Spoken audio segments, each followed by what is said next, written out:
Hello, my name is Moppy. I play for the Rhythm Ranch. I also have a solo project, which is majorly drum and bass and house music.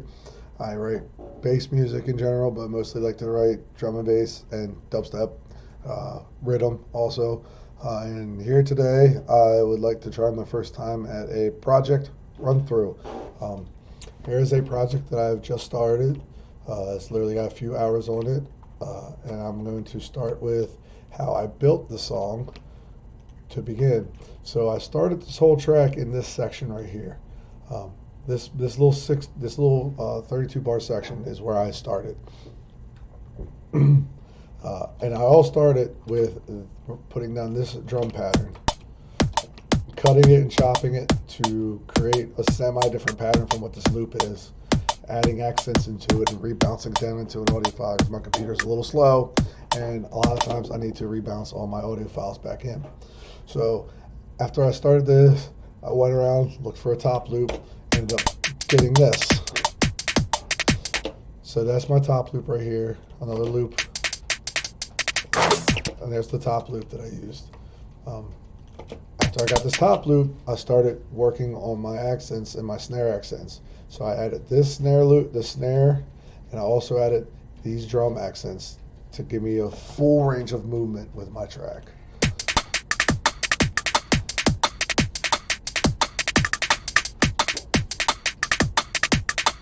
Here a little da da da da da da.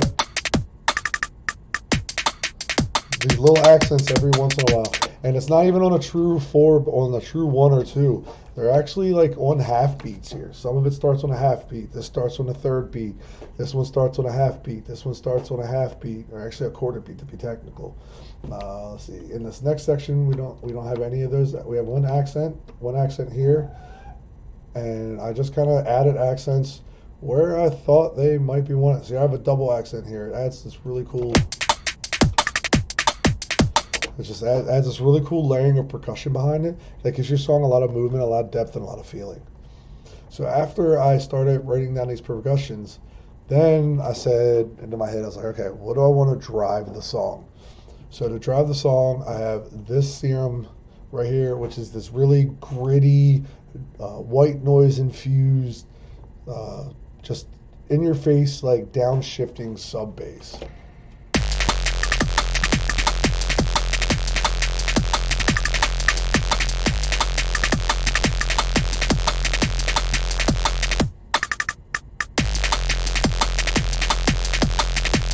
Just a really good, like, just in your face sub bass that's really going to drive your track, where side chaining your kick and this kit pattern I have, the kit and the snare is actually going to create even more movement while it's ducking down all your sub frequencies. You can also mid side chain it so you only have specific frequencies blending through. So you can have just like 50 to about, I'd say about 150, 200 hertz is the only thing that's really pushing through. And then you can have the actual punch of your kick continue to just drive through at whatever level you want without it taking out your sub bass. So you're not having the drive of your kick isn't overtaking your sub bass, but you don't have the sub frequencies from your actual kick conflicting with your sub bass because you have a mid side EQ attached to it.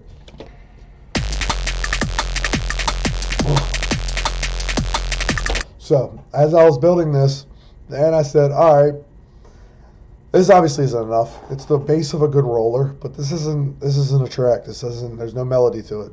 And melody can be any sort of stabby accent that will draw your ears away from the main sound that drives your track. So I added this little guy right here. Now, I don't have a transgate or anything on there. I will put a transgate on there so that all those reverberated accents, it controls that reverb so it doesn't just continuously drive behind it. I haven't done that mix down part yet. But if you add that with everything that we have already added at this point as I'm explaining,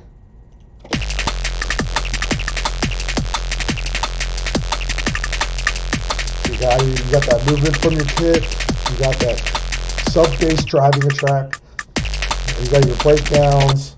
So after I started that, and I said, all right, let's give the drum kit more depth. Let's give it more accents. So we found this loop. Normally I don't work in loops, but I started working in loops just to speed up my workflow. So I'll start with loops and then I'll create a general drum pattern. Then I'll come around later and replace some of the sounds I don't want with my own sounds, EQ those out of the loop. So that way the loop is really just providing drum accents. And that's really all you want is just drum accents. So it's that reverse hi-hat pattern, which is a little bit of triplet pattern to me.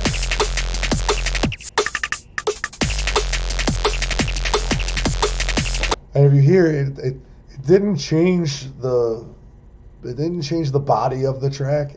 All you're doing is adding accents to your track so that you give it more depth and more flavor, so it sounds more complete. It doesn't sound hollow. It has more feeling, more emotion. So after that point, then I said, okay, let's go and let's build an intro.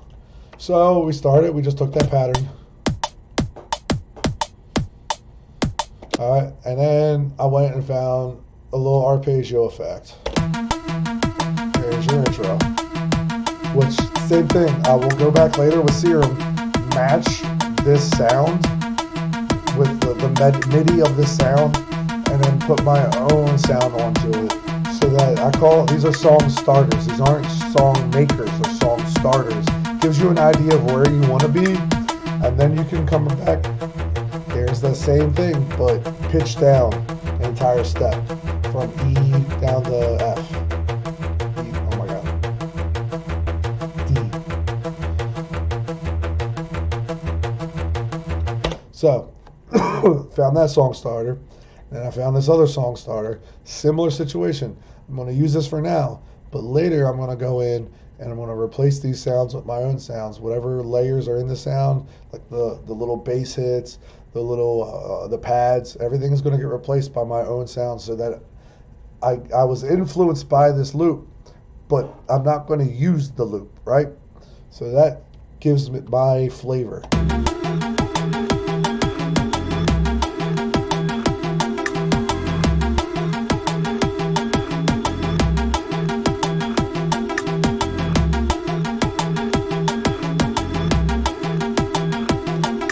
So once I get to about this point where I'm starting to build the body of the song, I'm going to start adding in my impacts, my sub drops, my risers, my reverse hi-hats and all that. I'm going to start adding in all those effects, all those accent effects, so that we can start blending the sections together. And that's all you really want to do with those, is you want to blend the sections together so that when you go from section to section, like every 16 bar section, that it sounds uniform. It doesn't sound like you can't hear the loops and the MIDI notes and everything restarting. I love effects usage and cutouts and dropouts and turnarounds. Turnarounds is when you take an EQ in your master and you either remove the highs or remove the lows at the same time in a similar fashion, and kind of squeeze the song down so that you change the energy of it and then you bring it all back. That is called a turnaround. Here we have this effect. It sounds uniform.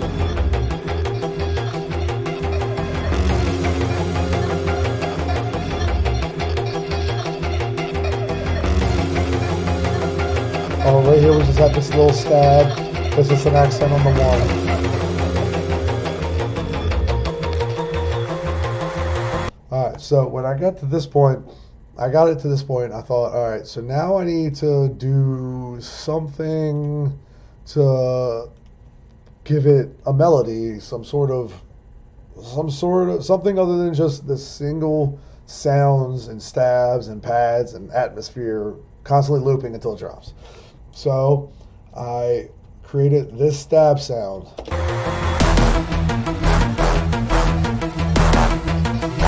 It's a brass stab sound.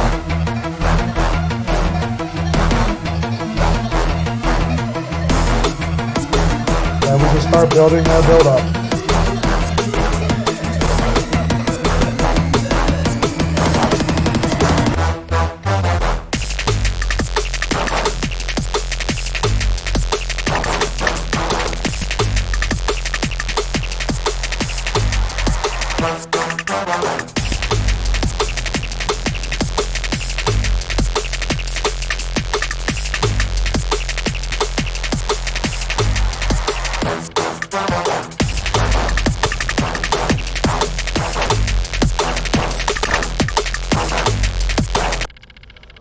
And I just would start like I added these little sub accent that is also mid side EQ to the sub bass, so that when this little sub hit hits, it takes over the actual sub bass, but I'm not getting rid of any of the noise and the fuzz and the distortion that I put onto the sub bass. It only took up the small section, the lower section, and just enough. Bow, bow. So this song is not done. I just literally started this song a few days ago, a few hours ago. But I have a lot of friends and colleagues that always ask me questions on my workflow, my work ethic, how do I come up with ideas, and it's nothing special. I just, it's experimentation, right? Some friend of mine just, really told me music production 90% of the time is experimentation. You just throw shit down and find out what sticks, and then find a way to blend it into a cohesive unit. Um, and this is, I'm Moppy, and this was a quick walkthrough of my song Dusty Dancing that I just started writing as of July 28th, when I came back from Big Dub Festival in Pennsylvania. Uh, Thank you so much for watching this video if you did. Leave a like and comment if you would like. Down below, you can find all of my socials and my links. You can find my merch link. You can find my link tree, which has all my new releases and some upcoming things that I am working on. And have a great week.